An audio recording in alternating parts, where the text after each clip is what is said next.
Hey, good evening, traders. It's 11:30 here, uh, going into for the new trading week. So I took quite a bit of last week off. Uh, I was I'm back to work, but Friday afternoon I did a trade that made my whole week. I'm gonna go over that real quick here. What I was looking at for the dip buy. So we came down into the below 5,700 there Friday before Powell even spoke. I thought that was a very decent chance for a bear trap scenario before Powell even spoke. Now, if we broke down after Powell spoke, that would be a different story. But the main reason why I was looking at, we had that positive divergence on our MACD happening, and we were uh, deeply below our weekly put wall at 5,800. Okay, uh, so we were deeply in negative gamma, and ever since the big sell-off has started, they have managed the market makers have managed to come in and blow up the put or the well whichever direction, but the Wall Street's managed to get themselves paid before the end of the week on the weekly options, and this to me seemed like basically the same case. So basically, in a very terrifying market, at the end of the week, you will not see that end of week relief rally. That's total full on panic. We really don't have that because we still have rotation in the XLP. That's our consumer staples, and we have rotation holding up the um, healthcare space. So we don't have full blown uh, panic in the markets. So, I took the long trade. I was buying in the SPX 5740 calls uh, below $10, and they went to over $40 before the close. Uh, so they were a really big win. I sold around 35. So it was a really good win for the week. Basically, I only took one contract. Boom, that made my whole week. Just a small gain while I was working. So actually made more on that one trade than what I made all week. So what can I say? Just one contract with SPX, the 5740 calls for the day. So that was a really great trade, knowing that Powell was speaking. And then we had some other indicators on the charts. Give me 1 second here, I'll show you.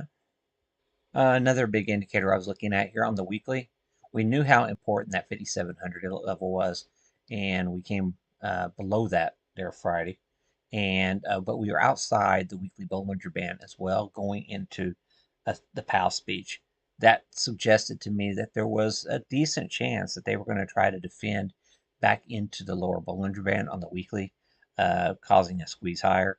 It just looked like a really decent risk reward scenario.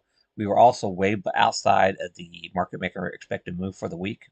So we were way below the expected move low for the week. That was another thing suggesting that a lot of the shorts would cover on the POW news. Now, when I'm using volume profile, I can't use SPX and ES is kind of because of the option rows. The chart doesn't give you a very decent uh, volume profile analysis. So SPY is a better uh, indicator if you're trying to trade SPX or something using volume profile.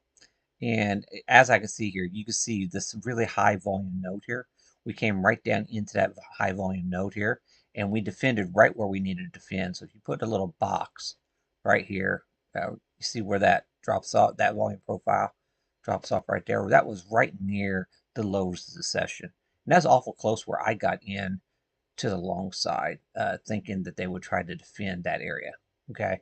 And so bottom line is, this is a really very important area right here for the markets. We did manage to close right above that box. And so it's defended at the moment that is defended. Personally, I think this is the left shoulder. This is the head, and we're setting up for a right shoulder, but we don't know that yet.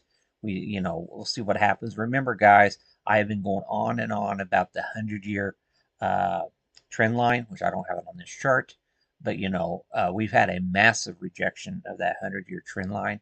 Uh, and so I think this is a very good chance of being a major top in the markets.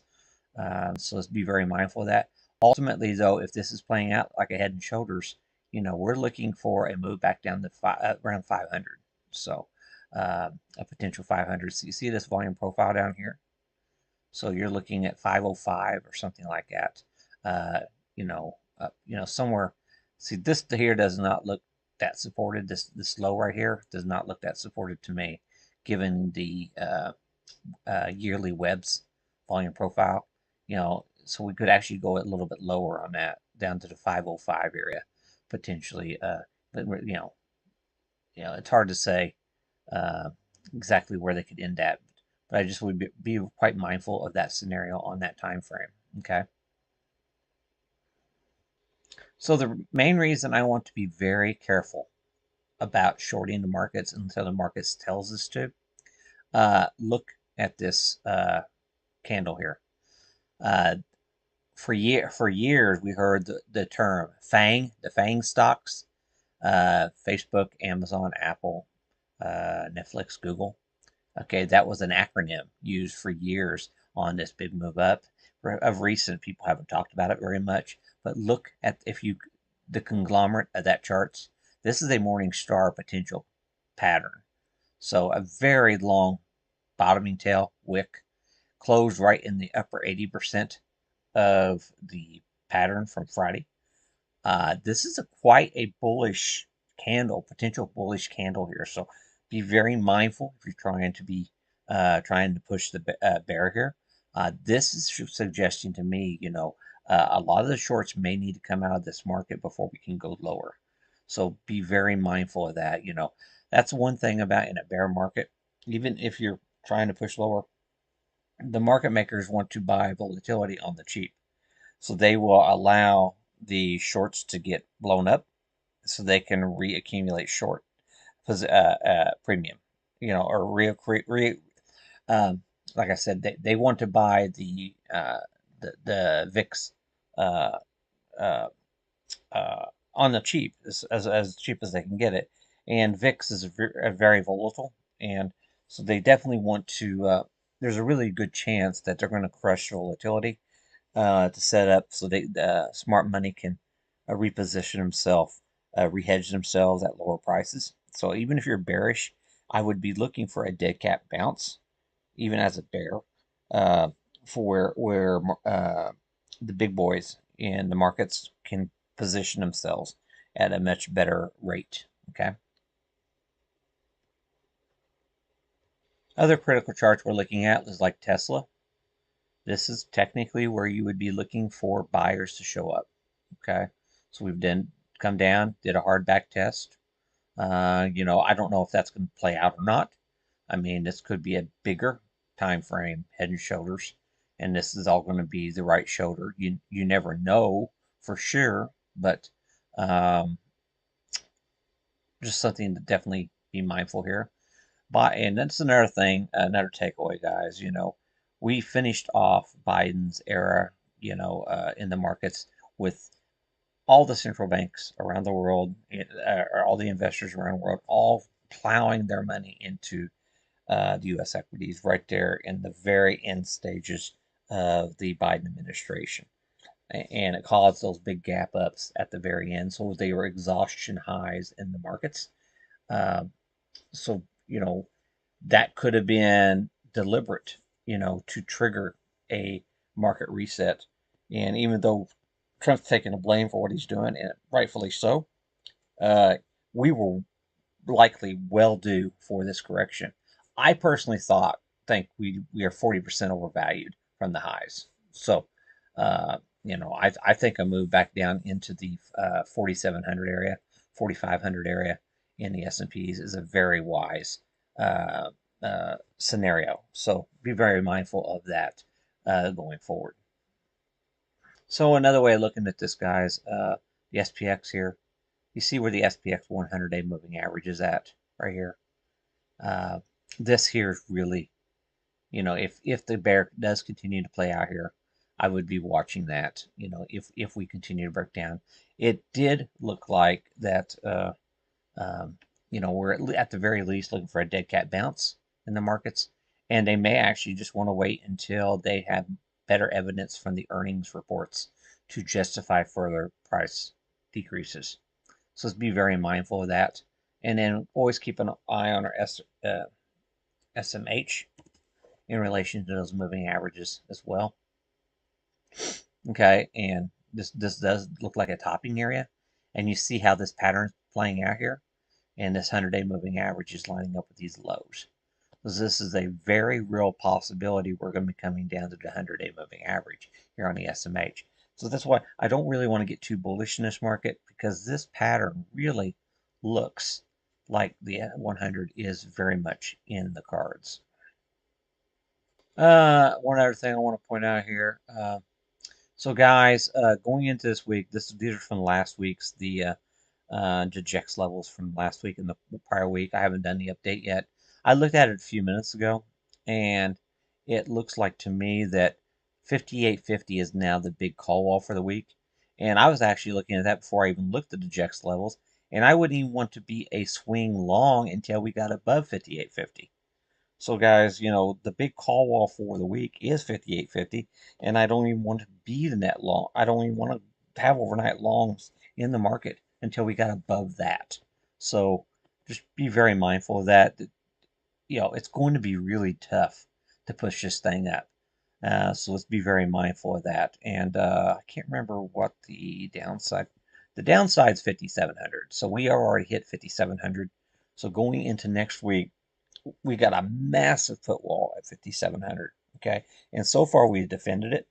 Okay, so that's important to note, just how important 5,700 is going into next week. Okay, or this week. So over on the Nasdaq here, the NDX. I looked at the NQs, but it's hard to tell on the NQs when you start getting on open interest. Okay, so at the NDX, we do have a massive open interest right here at the 19,000 area. That kind of looks like a spread trade.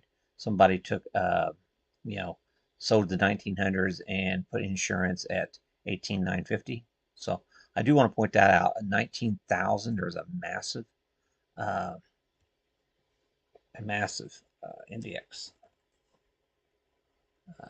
So 19,000, that would put us down to here. So some traders think that we're not going to get down here.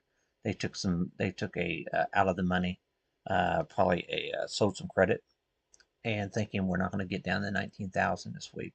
So important to note that going forward here. Massive here. 19,000 could be the floor for the week going forward here. So on the Qs, guys, I want to point out just how important 490 is. We do have a massive put wall at 490, and we're currently trading right now we're trading below that 490 area. So we do have a massive, massive put wall for the week at 490. Okay, and we're, like I said, and then we have on the upside, the 500 area, we have a call wall. So somewhere between 490 and 500, that's the expected range for the week. That's what the option makers have been trading for. So be very mindful of that. Right now, I wouldn't even want to be a net. Uh, uh, I wouldn't want to swing long until we got over 500. So that's another one, guys. 500 is our call wall. I would want a close price above 500 to even consider taking swing longs. So that's not good whenever your call walls for the week are the areas before you even think about switching the nature of the trend. So be very mindful of that. There's no reason to try to buck the trend. This is a falling knife to try to buck the trend here. So be very mindful of that. We've been in massively negative gamma for 6 weeks now, and to think that we're going to come into this week and all of a sudden we're going to flip into a positive gamma situation, that's somewhat ludicrous, but we'll see how it plays out. Okay. That's all I'm really going to say today. I'm not going to go into a lot of details. I'm not really dialed in from day to day right now. But bottom line is, be really careful here. I can see a lot of chop potentially, even if we don't continue lower breaking down because we're in such major critical support. This could be we could have several days here chopping around at this, at these lower prices. But we have to really watch the VIX. Like I said, there's a really good odds that the VIX will get um, uh, a reprieve as the smart money is wanting to bring volatility in to re-enter short if they're going to be bearish. Okay, thanks a lot.